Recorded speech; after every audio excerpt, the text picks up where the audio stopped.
எல்லாருக்கும் வணக்கம். எஸ்கேலேருந்து குமார். இன்றைக்கி என்ன வண்டி அப்டேட்னா, நம்ம ஒரு இன்ஜின் வந்து பார்த்திங்கன்னா ஃபுல் டிஸ்பேண்ட் வீடியோ போட்டிருப்போம். இப்போ வந்து பார்த்திங்கன்னா அந்த வண்டியோட ஃபிட்டிங் ஒர்க் வந்து நம்ம இப்போ ஸ்பேர் பார்ட்ஸ் எல்லாமே அரேஞ்ச்மெண்ட் பண்ணியாச்சு. அது என்னென்னன்றதை டீட்டெயிலாக கண்டிப்பாக பார்த்துடலாம்.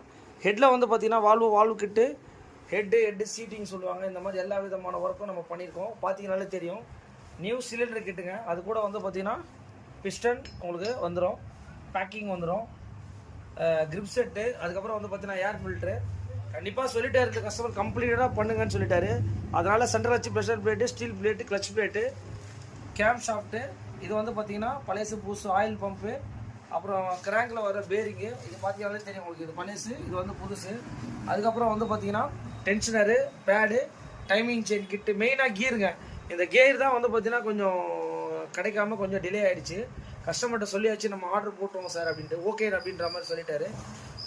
வண்டியில் வந்து 3rd கியர் 4th கியர் ப்ராப்ளமாக இருக்குது. அதை நம்ம இப்போ மாற்ற போகிறோம். அதுக்கப்புறம் வந்து பார்த்தீங்கன்னா இன்ஜினோட கேஸு இதெல்லாம் பார்த்துக்கோங்க. இந்த வண்டியை தான் வந்து பார்த்திங்கன்னா நம்ம ஒர்க்கு போயிட்டுருக்கு. ஒரு வண்டி வந்து பார்த்திங்கன்னா ஒரு கஸ்டமர் வந்து ஒரே ஒரு விஷயம் தான் சொல்லிட்டு போனார். அவர் யூடியூப்லேருந்து வந்தார். சார் எனக்கு வந்து ஒரு புது இன்ஜின் மாதிரி வேணும், கம்ப்ளீட்டாக மாற்றிருங்கன்னு சொல்லிட்டாரு. இன்ஜினுக்கு தேவையான ஸ்பேர் பார்ட்ஸ் எல்லாமே வந்து பார்த்திங்கன்னா இப்போ நீங்கள் பார்த்துருப்பீங்க. கிராங்க் வந்து பார்த்திங்கன்னா ரீகண்டிஷன் தான். அந்த கிராங்கை ரீகண்டிஷன் பண்ண சொல்லிட்டாரு. அதனால் மற்றது எல்லாமே நீங்கள் வந்து புதுசே போட்டுருங்க சார் அப்படின்னு சொல்லிட்டாரு. கண்டிப்பாக வந்து பார்த்தீங்கன்னா நம்ம வெஹிக்கிளில் வந்து பார்த்தீங்கன்னா 3rd கியரும் 4th கியரும் வந்து பார்த்தீங்கன்னா ப்ராப்ளமு. இது எதுக்காக சொல்கிறோம் அப்படின்னா, இங்கே பார்த்தீங்கன்னா தெரியும் உங்களுக்கு டிஃப்ரென்ஸு. கீரில் எந்தெந்த கீரை மாற்றிருக்கோமோ அது பார்த்தீங்கன்னா உங்களுக்கு கிரேலாகவே புரியும். இன்னொன்று என்னென்னா, 3ர்ட்னா 3rd ஆப்போசிட் மாற்றணும், 4த்னா 4th ஆப்போசிட் மாற்றணும். அது எதனால் மாற்றணும், ரெண்டுமே ஈவனாக தான் உங்களுக்கு வந்து பார்த்தீங்கன்னா தெரியும்.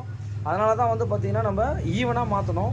அது ரொம்ப ஒரு மெயினான விஷயம் உங்களுக்கு. இல்லைனா வந்து பார்த்தீங்கன்னா உங்களுக்கு அந்த கம்ப்ளைண்ட்ஸ் வந்து அப்படியே தான் இருக்கும். ஒரு மாதிரி கீர் நாய்ஸ் வந்து உங்களுக்கு செகண்ட் கீர்லேருந்து ஸ்டார்ட் பண்ணிட்டு 3rd 4th ரொம்ப பெரிய ப்ராப்ளம் வரும் உங்களுக்கு.